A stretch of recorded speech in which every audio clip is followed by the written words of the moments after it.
Yung 10 years ko of my singing life, it's very colorful, no? Maraming challenges, maraming, of course, marami ding achievements. Pero ang hindi ko makakalimutan siguro yung mga pinagdaanan ko para maging kung ano man ako ngayon.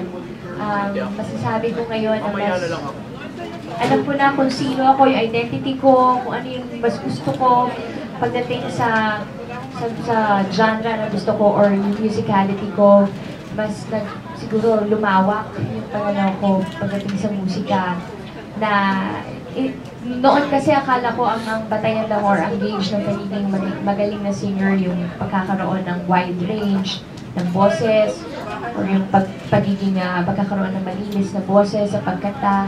Pero as time went by, di ba, yung parang na-realize ko hindi pala dun lang yun. Kailangan pala balance lahat.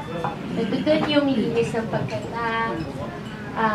Pero pinaka-importante sa lahat yung puso.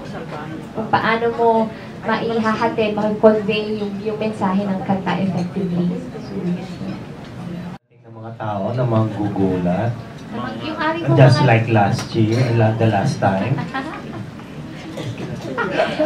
ang guest po namin na surprise din po para sa inyo. So, hindi po muna namin i-mention kung sino po yung mga special guests po namin.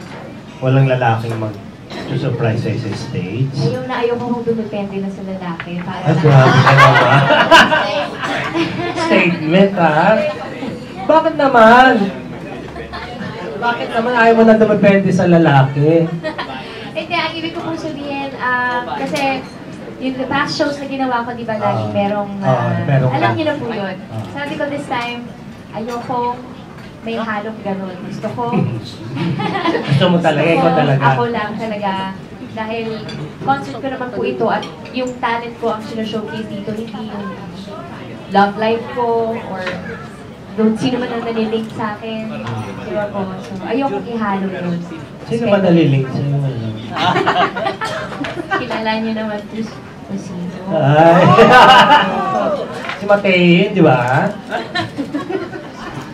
Oh, good luck, Sarah.